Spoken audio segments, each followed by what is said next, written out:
فكي كده شوية، ارفعي لفوق سنة كمان، نزلي تحت شوية كمان، قربي سنة. حلو كده، شوفي. حلو قوي. طب يلا اتكي بقى. ماشي. بسم الله. ايه ده سخن.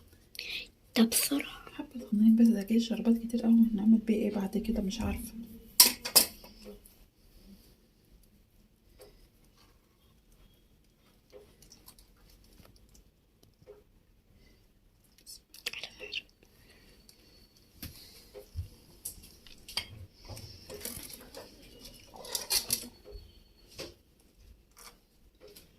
الحلة جاية معفنة، الحتة السودا دي. جبتيها. الحلة مش كاملة يعني.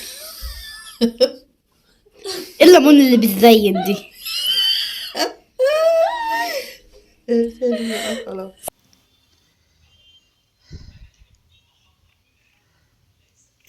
السلام عليكم، ازيكم؟ يا رب دايما تكونوا بخير. بعد ما خلصنا بقى كده الشربات بتاع الجلاش، بنتي قالت لي انا جعانه، فقلت لها انا لسه النهارده هعمل الاكل.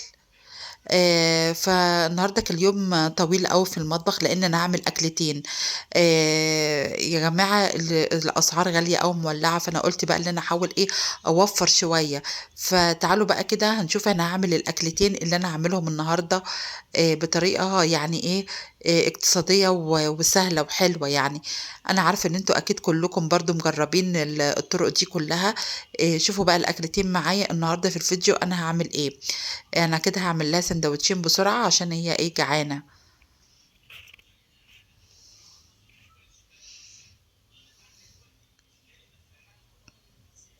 زي ما احنا عارفين ان شهر رمضان داخل علينا، ورمضان شهر الخير والكرم والبركة.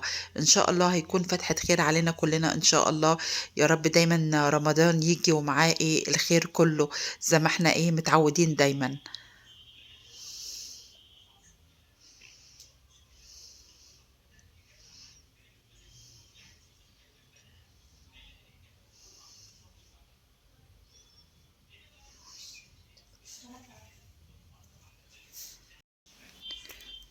معايا كده صدر فرخة قسمته على أكلتين، هعمل شاورما وهعمل إيه بانيه. أنا تبلت كده الشاورما وتبلت الإيه البانيه. أنا جايبة صدر الفرخة ده كبير، إيه يعني حوالي كده كيلو إلا ربع. فيعني حلوة قوي يعني إن أنا ممكن إن أنا أعمل منه أكلتين، مش أعمله كله مثلا إيه بفتيك.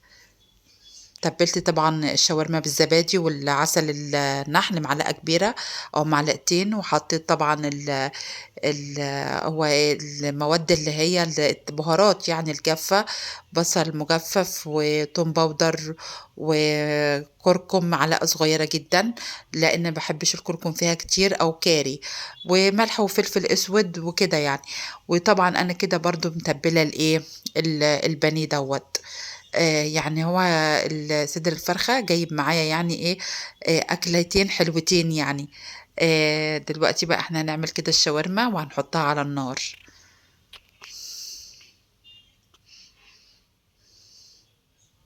وكمان ده بتنجان بقى يا جماعة يفتح النفس يعني ايه مخلل، وكمان معاه فلفل أخضر اللي هو الحراق. حمرت بقى كده دلوقتي معايا بطاطس للايه للشاورما.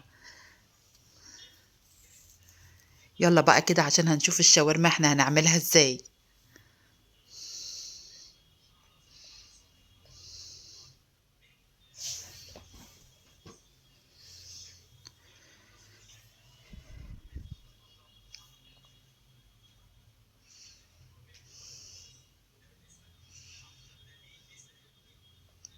حاطه فلفل الوان وفلفل اخضر على الايه على الشاورما.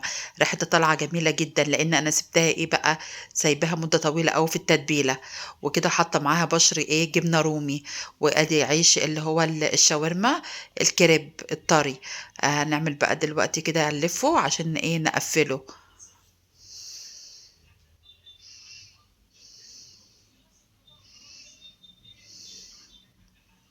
هتحضري بقى كل الصوصات بتاعتك، ان كانت بقى طبعا مستردة وكاتشب ومايونيز، كل اللي انت بتحبيه، كل واحد حسب ايه ما بيحب.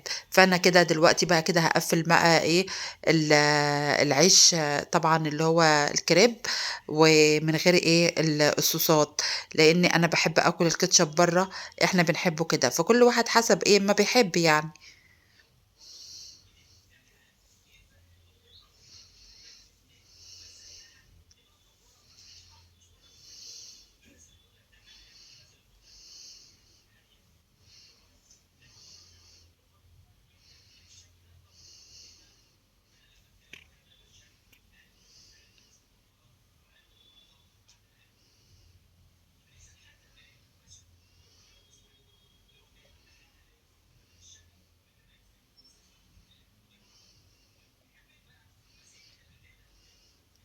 قفلت كده بقى معايا الشاورما اهيت، شكلها بقى جنان جدا وطعمها روعة.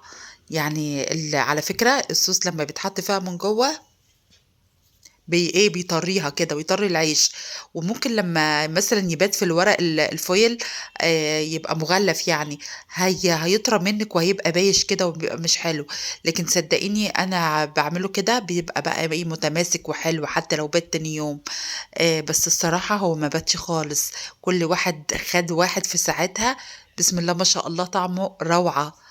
وكده قفلته بقى كده التقفيل بتاع الشاورما على النار في الطاسة.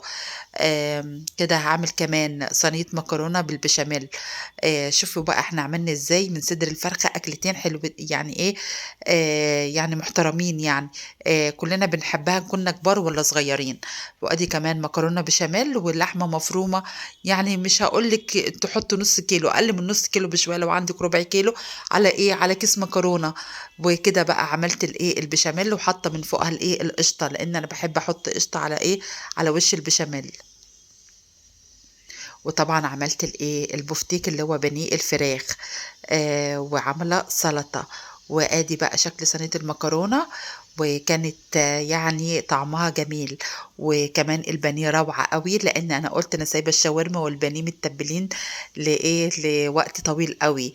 وكانت يعني أكلة حلوة بألف هنا. يا رب كده دايما تستمتعوا في فيديوهاتي، واللي شاهد قناتي يشترك فيها ويفعل الايه الجرس عشان يوصله كل جديد ويحط لي لايك. وإلى اللقاء في فيديو جديد.